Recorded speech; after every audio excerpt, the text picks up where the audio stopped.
Assalamualaikum warahmatullahi wabarakatuh.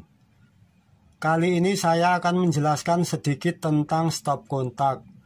Mungkin ada yang belum tahu ujung kawat yang ada di stop kontak ini apa dan fungsinya untuk apa. Ujung kawat yang ada di stop kontak ini adalah ujung dari kabel grounding.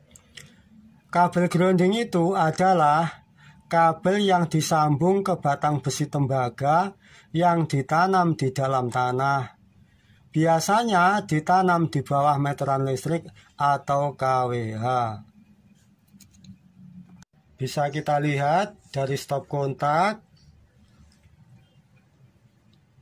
ke T-dos tempat menyambung kabel.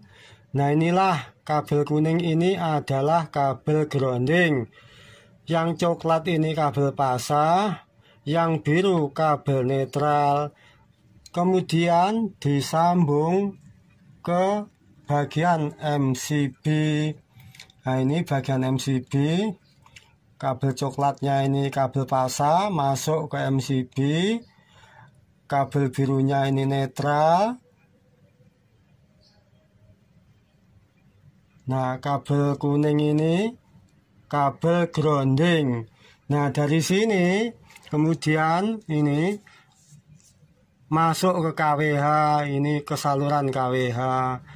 Dari KWH itu ditarik ke bawah, disambung ke batang besi tembaga yang ditanam di tanah. Itulah kabel grounding. Fungsinya kabel grounding adalah untuk mengalirkan atau membuang arus listrik yang bocor ke dalam tanah. Jadi, apabila ada kebocoran arus listrik, langsung dialirkan atau dibuang ke dalam tanah. Maka kita akan terhindar dari sengatan listrik. Sebagai contoh, ini colokannya kulkas ya. Nah, di colokan ini kan ada besinya ini, ada logamnya. Nah, besi ini tersambung ke casingnya atau bodinya kulkas lewat kabel colokan ini.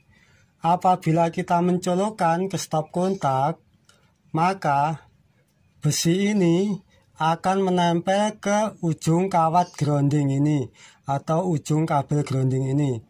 Maka otomatis casingnya atau bodinya kulkas sudah tersambung ke kabel grounding. Dan apabila terjadi kebocoran arus listrik pada kulkas, maka arus listrik yang bocor tersebut akan langsung dibuang atau dialirkan ke tanah melalui kabel grounding ini. Dan kenapa bisa terjadi kebocoran arus listrik? Arus listrik bisa saja bocor karena adanya kerusakan pada peralatan listrik. Misalnya, kabelnya mulai rapuh, isolasi yang terkelupas, atau adanya debu yang menempel pada ujung kabel pada terminal konektor. Sekian, terima kasih sudah menonton. Wassalamualaikum warahmatullahi wabarakatuh.